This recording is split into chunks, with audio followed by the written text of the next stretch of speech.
They say that radio waves never truly die.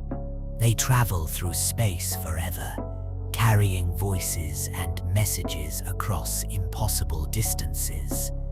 Sometimes, under the right conditions, those signals can bounce back to us from the past. Tonight's story explores what happens when the past reaches out, desperate for help, and the future holds the only key to survival. This is the signal. The first night Sarah heard it, she thought it was just interference. The old radio in her grandfather's cabin crackled to life at exactly 3:17 a.m., spilling static and fragments of what sounded like voices into the darkness.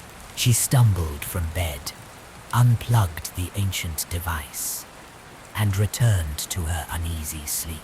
But the next night, it happened again. Same time, same static, except this time, through the white noise, she could make out words. Day 4, supply cache. Coordinates follow. Sarah sat up, heart hammering. The radio wasn't plugged in.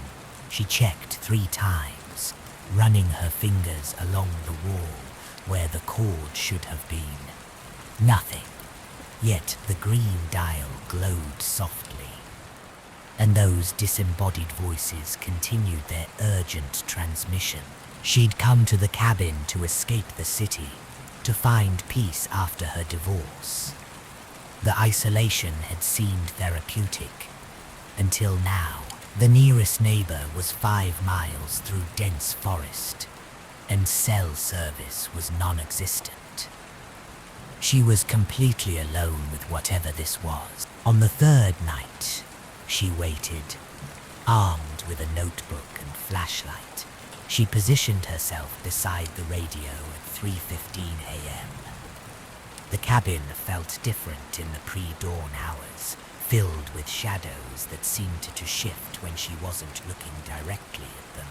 Outside, the wind made the pines whisper secrets she couldn't understand. At exactly 3:17, the radio hummed to life. Casualties mounting, need immediate extraction. Location compromised.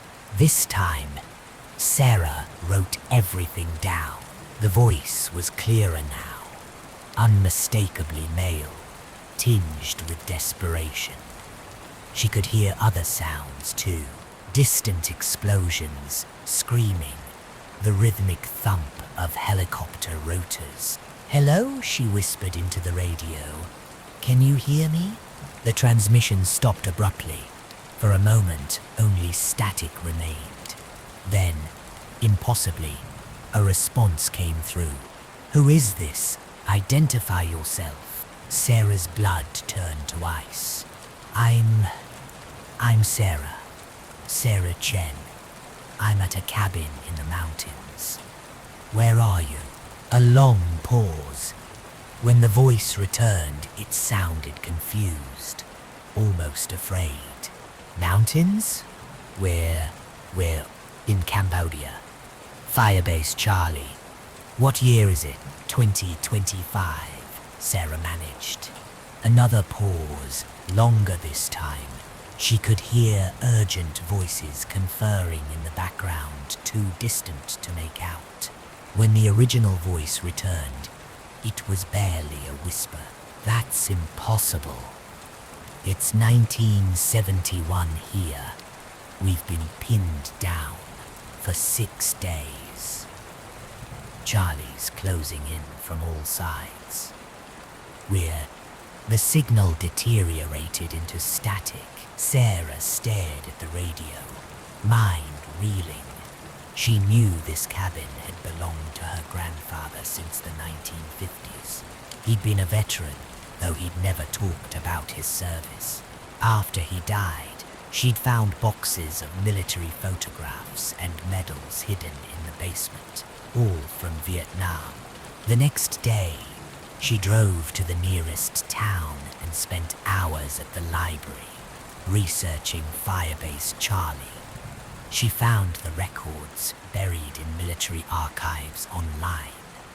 Firebase Charlie, established in 1971, overrun by North Vietnamese forces on April 15th. No survivors. That night, she was ready when the transmission began. "This is Sarah again. I know about Firebase Charlie. You're in 1971, aren't you?"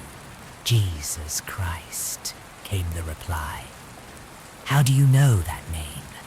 Who are you really?" I think you're my grandfather, Robert Chen, Staff Sergeant, 173rd Airborne Brigade." Dead silence. Then, barely audible, "How do you know that?" Tears streamed down Sarah's face. "Because I found your photos, your medals. You never made it home from that firebase, did you?" The radio crackled with interference. When her grandfather's voice returned, it was thick with emotion. "Sarah, my granddaughter. But you're not even born yet. Linda's only 16.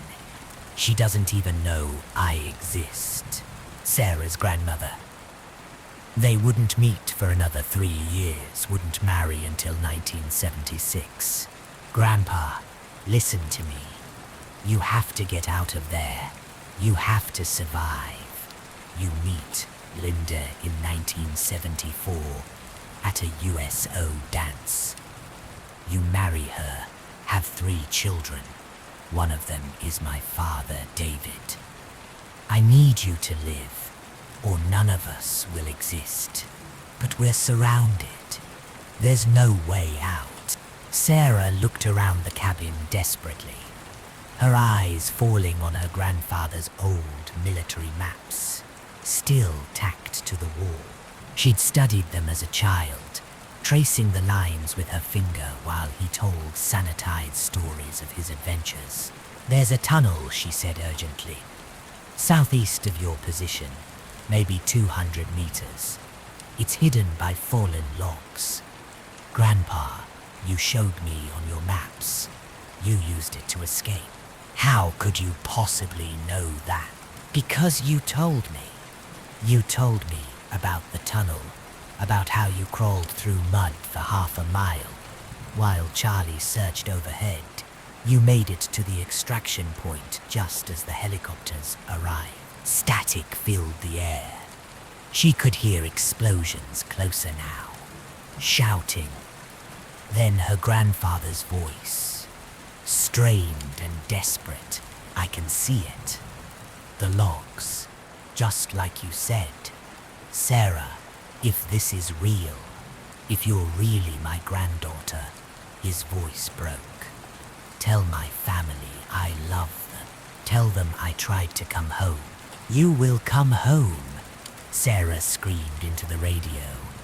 "You have to." But the radio had gone silent. The green dial flickered once and died. Sarah never heard the transmission again. She waited every night for a week. The 3:17 a.m. came and went in perfect silence. On her last day at the cabin, she found something that made her knees buckle. Hidden behind her grandfather's dresser was a loose floorboard. Underneath, wrapped in oilcloth, was a letter in her grandfather's handwriting. "Sarah, if you're reading this, then somehow it worked. I made it through the tunnel, just like you said. I came home, met your grandmother, lived the life you described. But I never forgot that night you saved us all. I kept this radio hoping I'd hear your voice again, but maybe that's not how time works. Thank you for bringing me home to my family. Love, Grandpa Robert." The radio sat silent on the table, its mysteries locked away forever. But Sarah finally understood why she'd felt drawn to this place, why she'd needed to come here in her darkest hour. Some connections transcend time itself, binding families across impossible distances. She packed the radio carefully and drove home, carrying with her the knowledge that sometimes love is strong enough to reach across decades and pull the lost safely home. The next time you hear static on an old radio or catch fragments of distant voices in the white noise, remember Sarah's story.